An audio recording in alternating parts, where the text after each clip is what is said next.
রাত তখন ঠিক কতটা সেটা আমি আজও জানি না। ঘরের দেয়ালে ঝুলে থাকা ঘড়িটা অনেক আগেই বন্ধ হয়ে গিয়েছিল। মোবাইলের পর্দায় সময় দেখার চেষ্টা করেছিলাম, কিন্তু আশ্চর্যভাবে ফোনটাও বারবার বন্ধ হয়ে যাচ্ছিল। বাইরে তখন ঝুম বৃষ্টি। টিনের চালে বৃষ্টির শব্দ এমনভাবে পড়ছিল, মনে হচ্ছিল হাজার হাজার আঙুল একসঙ্গে ছাদে টোকা দিচ্ছে। কিন্তু বৃষ্টির শব্দের মধ্যেও একটা শব্দ স্পষ্ট শুনতে পাচ্ছিলাম। ফিসফিস করে কেউ আমার নাম ধরে ডাকছিল, রহমান খি। আমি বিছানায় বসে গেলাম। শব্দটা আবার এল, রহমান খি। এবার দরজার ঠিক ওপাশ থেকে। আমার বুকের ভেতরটা কেমন যেন ঠান্ডা হয়ে গেল, কারণ সেই গলাটা আমি চিনতাম। সেই গলা ছিল আমার মায়ের। কিন্তু আমার মা মারা গিয়েছিলেন 7 বছর আগে। আপনারা শুনছেন হরর বাংলা। আজকের গল্পটা কোনো সাধারণ ভূতের গল্প নয়। এই গল্পের অন্ধকারে লুকিয়ে আছে এমন এক শক্তির কথা, যার নাম শুনলেই গ্রামের বয়স্ক মানুষগুলো আজও দরজা জানালা বন্ধ করে দেয়। কালো জাদু। তবে গল্পটা শুরু হয়েছিল অনেক বছর আগে, যখন আমি এসব কিছুতেই বিশ্বাস করতাম না। আমার নাম রহমান। ছোটবেলা থেকেই আমি শহরে বড় হয়েছি। ভূত, জিন, তাবিজ, মন্ত্র এসবকে আমি সবসময় কুসংস্কার বলে মনে করতাম। আমার বাবা মারা যাওয়ার পর সংসারে বলতে গেলে আমি আর আমার মাই ছিলাম। মা ছিলেন খুব সাধারণ একজন মানুষ। ধর্মীয় ছিলেন, কিন্তু কোনো ধরনের তাবিজ কবচ বা অলৌকিক বিষয় নিয়ে কখনো বাড়াবাড়ি করতেন না। আমার মা মারা যাওয়ার পর বাড়িটা একেবারে ফাঁকা হয়ে যায়। অনেকদিন আমি সেখানে একা থাকিনি। কিন্তু কিছুদিন পর চাকরির কারণে আমাকে আবার সেই পুরনো বাড়িতেই থাকতে হয়।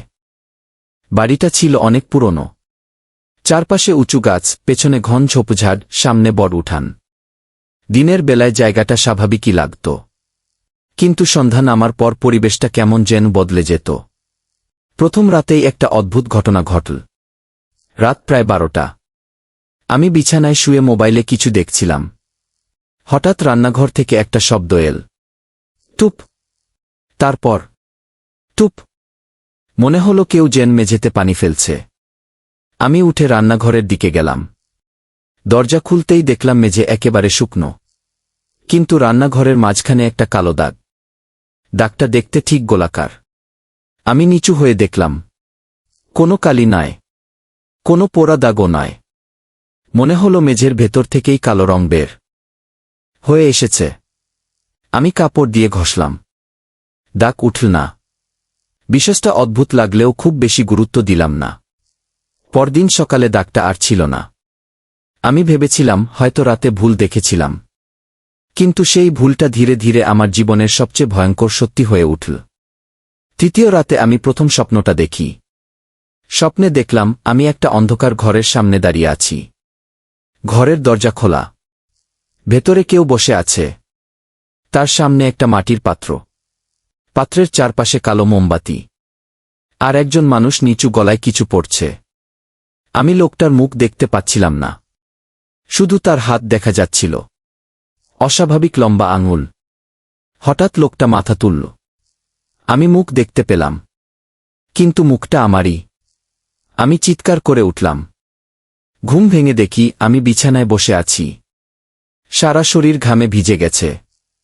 ঠিক তখনই জানালায় ঠক। আমি তাকালাম, কেউ নেই। আবার ঠক ঠক ঠক। আমি জানালার কাছে গেলাম। বাইরে ঘন অন্ধকার। হঠাৎ কাচের ওপারে একটা মুখ ভেসে উঠল। মায়ের মুখ। আমি পিছিয়ে গেলাম। মুখটা হাসছিল। তারপর ঠোঁট নড়ল। তুই দরজা খুলিস না ঘি। আমি জমে গেলাম। মুহূর্তের মধ্যে মুখটা অদৃশ্য হয়ে গেল। আমি সারা রাত আর ঘুমাতে পারিনি। সকালে নিজেকে বোঝালাম সবই স্বপ্ন। কিন্তু সেদিনই একটা জিনিস খুঁজে পেলাম। মায়ের পুরনো কাঠের আলমারির নিচে একটা ছোট বাক্স। বাক্সটা আগে কখনো দেখিনি। তালা ভাঙা ছিল। ভেতরে ছিল কয়েকটা পুরনো কাগজ আর একটা ছবি। ছবিটা দেখে আমার হাত কেঁপে উঠল। ছবিতে আমার মা ছিলেন। তার পাশে দাঁড়িয়ে ছিল একজন অচেনা লোক। লোকটার মুখ কালো কাপড়ে ঢাকা। ছবির পেছনে মায়ের হাতের লেখা ছিল, ওকে বিশ্বাস করো না ঘি। সেদিন বিকেলে আমি মায়ের পুরনো বান্ধবীকে খুঁজে বের করলাম। তিনি অনেকক্ষণ চুপ করে থাকার পর বললেন, তোর মায়ের জীবনে একটা সময় খুব খারাপ কিছু ঘটেছিল। আমি জানতে চাইলাম, কি ঘটেছিল? তিনি বললেন, তোর জন্মের আগে তোর মা খুব অসুস্থ হয়ে পড়েছিল। ডাক্তাররা কোনো কারণ খুঁজে পাচ্ছিল না। রাতে সে ঘুমের মধ্যে চিৎকার করত। কখনো বলতো কেউ তাকে ডাকছে, কখনো বলতো একটা কালো ছায়া তার পেছনে দাঁড়িয়ে আছে গি। আমি অবাক হয়ে শুনছিলাম। তারপর তিনি দীর্ঘশ্বাস ফেললেন। একজন মানুষ এসেছিল। সবাই তাকে ওঝা বলতো, কিন্তু তোর মা তাকে কখনো ওঝা বলেনি। বলতো লোকটা মানুষের মতো নয় গি। আমার গলা শুকিয়ে গেল। সে কি করেছিল? তোর মা বলেছিল লোকটা কালো জাদু জানত গি। আমি হেসে ফেলতে চেয়েছিলাম, কিন্তু পারলাম না, কারণ আমার মায়ের ছবির লোকটার মুখ বারবার মনে পড়ছিল। সেদিন রাতে বাড়িতে ফিরে আমি প্রথমবার ভয় পেলাম, কারণ বাড়ির দরজা ভেতর থেকে বন্ধ ছিল, কিন্তু আমার ঘরের বিছানায় কেউ বসেছিল। অন্ধকারে একটা অবয়ব। আমি দরজায় দাঁড়িয়ে গেলাম। কে? কোনো উত্তর নেই। আমি লাইট জ্বালালাম। বিছানা খালি, কিন্তু বালিশের ওপর একটা কালো সুতো রাখা। সুতোর সঙ্গে বাঁধা ছিল ছোট্ট একটা লোহার টুকরো। আমি সেটা হাতে তুলতেই কানে একটা ফিসফিস শব্দ শুনলাম, ফিরে যাগু। আমি সঙ্গে সঙ্গে জিনিসটা ফেলে দিলাম। সেই মুহূর্তে ঘরের দরজা নিজে থেকেই বন্ধ হয়ে গেল। থাম। আমি দৌড়ে দরজার কাছে গেলাম। হাতল ঘুরছে না। ভেতর থেকে কেউ যেন দরজাটা ধরে রেখেছে। আমি সমস্ত শক্তি দিয়ে ধাক্কা দিলাম। দরজা খুলল। করিডোরে কেউ নেই, কিন্তু মেঝেতে ভেজা পায়ের ছাপ। এক জোড়া পায়ের ছাপ। সেগুলো আমার ঘর থেকে শুরু হয়ে সোজা রান্নাঘরের দিকে গেছে। আমি পায়ের ছাপ অনুসরণ করলাম। রান্নাঘরের দরজার সামনে এসে থেমে গেলাম। ভেতর থেকে একটা গন্ধ আসছিল, পোড়া তেলের মতো। আমি দরজা খুললাম। চুলার ওপর একটা পাত্র। চুলা বন্ধ, তবু পাত্রের ভেতর কালো তরল ফুটছে। আমি পিছিয়ে এলাম। তারপর পাত্রের ভেতর থেকে একটা কণ্ঠস্বর এল, রহমান খি।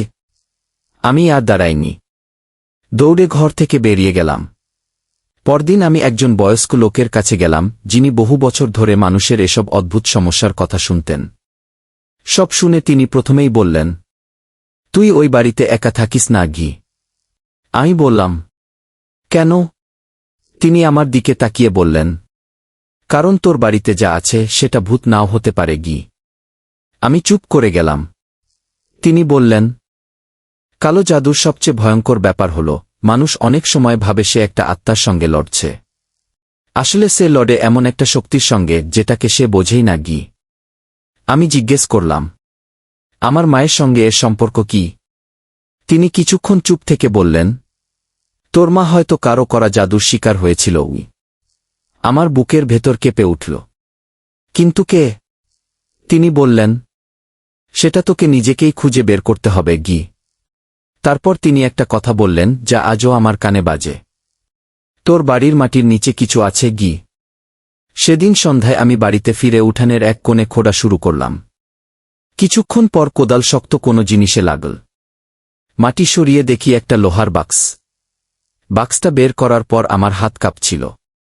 ভেতরে ছিল কালো কাপড়, কয়েকটা শুকনো গাছের শিক, একটা পুরনো ছবি, আর একটা কাগজ। কাগজে আমার নাম লেখা, আমার জন্মতারিখ লেখা, আর নিচে একটা বাক্য, যে জন্মেছে সেই শেষ করবে গি। আমি বুঝতে পারছিলাম না কি হচ্ছে।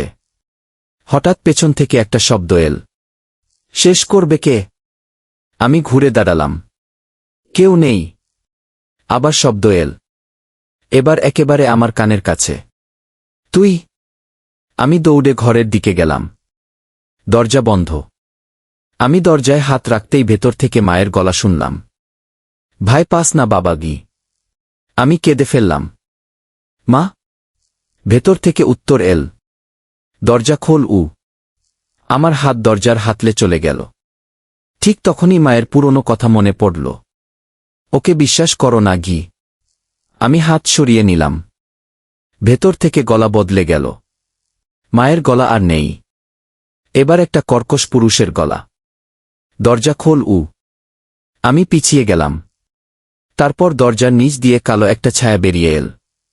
ছায়াটা ধীরে ধীরে আমার পায়ের দিকে এগিয়ে আসছিল। আমি দৌড়ে বাইরে চলে গেলাম। সেই রাতে আমি বাড়িতে থাকিনি। কিন্তু পরদিন সকালে ফিরে এসে যা দেখলাম তাতে আমার মাথা ঘুরে গেল। ঘরের দেয়ালে কালো দাগ দিয়ে একটা বৃত্ত আঁকা। বৃত্তের মাঝখানে আমার ছবি। আর ছবির চারপাশে লেখা, একজন গেছে একজন এসেছে শেষজন অপেক্ষা করছে আমি বুঝলাম এই বাড়িতে বহু বছর ধরে কিছু একটা চলছে। আর আমার মা হয়তো আমাকে বাঁচাতে পারেননি। শুধু একটা জিনিস রেখে গেছেন, সতর্কবার্তা। আমি আবার সেই বয়স্ক লোকটির কাছে গেলাম। তিনি সব শুনে বললেন, তোর মা শেষ মুহূর্তে জাদুর বন্ধন ভাঙার চেষ্টা করেছিল কিন্তু পারেনি। তিনি মাথা নাড়লেন। পুরোপুরি পারেনি তাহলে এখন কি হবে? তিনি বললেন, তুই যদি জানতে চাস কে এটা করেছে, তোর মায়ের পুরনো জিনিসগুলো খুঁজে দেখ আমি বাড়ি ফিরে মায়ের ঘর তন্নতন্ন করে খুঁজতে লাগলাম। একটা পুরনো কাঠের বাক্স পেলাম। ভেতরে ছিল একটা চিঠি। চিঠিটা আমার মাকে লেখা। চিঠির লেখক সেই অচেনা মানুষটি। চিঠিতে লেখা ছিল, তুমি যা শুরু করেছ তা শেষ না করা পর্যন্ত তোমার পরিবার শান্তি পাবে না তার নিচে একটা নাম ছিল, কিন্তু নামটা কালি দিয়ে ঘষে মুছে দেওয়া। আমি হতাশ হয়ে চিঠিটা নামিয়ে রাখলাম। ঠিক তখন ঘরের আয়নায় একটা ছায়া দেখলাম। আমার পেছনে কেউ দাঁড়িয়ে। আমি ঘুরলাম। কেউ নেই। আবার আয়নার দিকে তাকালাম। ছায়াটা এবার স্পষ্ট। একজন মানুষ, কালো কাপড়ে ঢাকা। তার মুখ নেই, শুধু দুটো সাদা চোখ। সে আয়নার ভেতর থেকে হাত তুলল। তার আঙুল দিয়ে আয়নার ওপর লিখল, মা মিথ্যে বলেছিল আমি পেছনে সরে এলাম। আয়নার ওপর আবার লেখা হল, আমি তোর শত্রু নই তারপর, আমি তোর বাবা আমার শরীরের সব শক্তি যেন শেষ হয়ে গেল। বাবা? কিন্তু আমার বাবা তো বহু বছর আগে মারা গেছেন। আমি আয়নার দিকে তাকিয়ে চিৎকার করলাম, তুমি কে? ছায়াটা ধীরে ধীরে মাথা তুলল। যে মানুষটাকে তোর মা লুকিয়ে রেখেছিল হঠাৎ আয়নাটা ফেটে গেল। সেই রাতেই আমি মায়ের বান্ধবীর কাছে গেলাম। সব শুনে তিনি আর কিছু লুকালেন না। তিনি বললেন, তোর বাবার মৃত্যুর পর তোর মা খুব ভয় পেয়ে গিয়েছিল কেন? কারণ তোর বাবা মারা যাওয়ার আগে বলেছিল কেউ তাকে অনুসরণ করছে আমি জিজ্ঞেস করলাম, কে? তিনি বললেন, যে মানুষটা তোর বাবাকে কালো জাদুর মাধ্যমে নিজের নিয়ন্ত্রণে আনতে চেয়েছিল আমার মাথা ঝিমঝিম করছিল। তাহলে আমার বাবা তিনি বললেন, হয়তো পুরোপুরি মারা যাননি আমি হতভম্ব। মানে? তিনি নিচু গলায় বললেন, কিছু জিনিস শরীরের মৃত্যুর পরও শেষ হয় না সেই রাতে আমি শেষবারের মতো বাড়িতে ফিরলাম। আমি জানতাম এবার সত্যিটা জানতে হবে। বাড়িটা অস্বাভাবিক শান্ত। বৃষ্টি নেই, বাতাস নেই, কোনো পাখির শব্দ নেই। আমি মায়ের ঘরে ঢুকলাম। মেঝের নিচে একটা কাঠের তক্তা ছিল। সেটা সরাতেই নিচে একটা গোপন ঘর দেখতে পেলাম। আমি নিচে নামলাম। ঘরটা এত পুরনো যে শ্বাস নিতে কষ্ট হচ্ছিল। দেয়ালের চারপাশে কালো দাগ। মাঝখানে একটা পাথরের মতো জিনিস। তার উপর আমার বাবার ছবি। আর পাশে মায়ের ছবি। আমি ছবিগুলো হাতে নিতেই পেছনে দরজা বন্ধ হয়ে গেল। অন্ধকার। তারপর একটা গলা, তুই অবশেষে এলি আমি ঘুরে দাঁড়ালাম। সামনে সেই কালো কাপড় পরা মানুষ। আমি বললাম, তুমি কে? সে ধীরে ধীরে মুখের কাপড় সরাল। আমি বাবার মুখ দেখতে পেলাম। কিন্তু মুখটা পচে যাওয়া নয়, ভয়ঙ্করও নয়, বরং ঠিক আমার ছোটবেলার স্মৃতির মতো। তিনি আমার দিকে তাকিয়ে বললেন, তোর মা আমাকে মেরে ফেলেনি আমি কাঁপা গলায় বললাম, তাহলে? সে আমাকে আটকে রেখেছিল কোথায়? তিনি পাথরের দিকে তাকালেন। এই বাড়ির নিচে আমি বললাম, কেন? তিনি বললেন, কারণ আমাকে দিয়ে কালো জাদু করানো হয়েছিল আমি স্তব্ধ। কারা? তিনি বললেন, যে মানুষটা তোকে আজও অনুসরণ করছে গি। ঠিক তখনই ঘরের অন্য প্রান্তে একটা হাসি শোনা গেল। খুব ধীর, খুব ঠান্ডা। ওকে সব বলো না গি। আমি তাকালাম। অন্ধকারের ভেতর একটা মানুষ দাঁড়িয়ে, মুখ ঢাকা। কিন্তু এবার আমি বুঝতে পারলাম, সেই লোক যে আমার মায়ের ছবিতে ছিল। সে বলল, তোর মা আমাকে থামাতে পারেনি গি। আমার বাবা বললেন, তুই ওকে শেষ করতে পারবি না গি। লোকটা হাসল, কারণ ও নিজেই আমার জন্য দরজা খুলেছে গি। আমি বুঝতে পারলাম না, কি দরজা? সে আমার দিকে তাকিয়ে বলল, তুই কি? আমার বুক কেঁপে উঠল।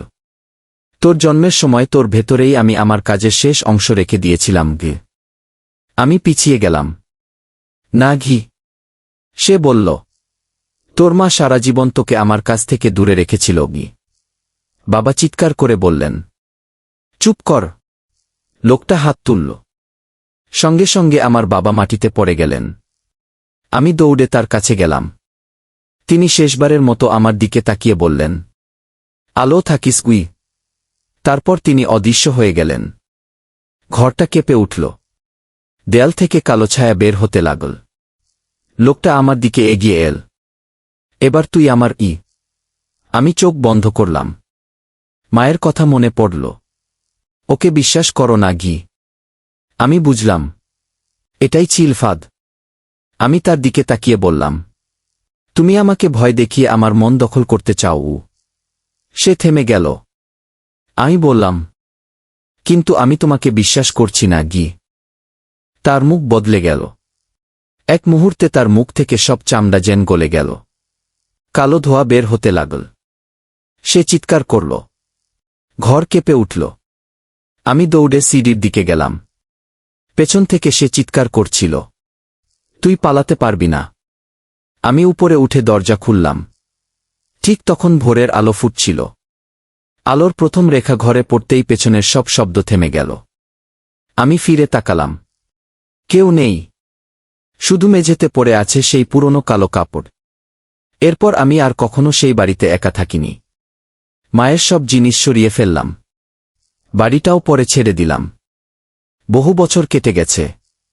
আমি এখনো নিজেকে বোঝাই, সবকিছুর কোনো না কোনো ব্যাখ্যা নিশ্চয় আছে। কিন্তু একটা ব্যাপার আজও ব্যাখ্যা করতে পারিনি। সেই রাতের পর থেকে আমার মায়ের পুরনো ঘড়িটা আবার চলতে শুরু করেছিল।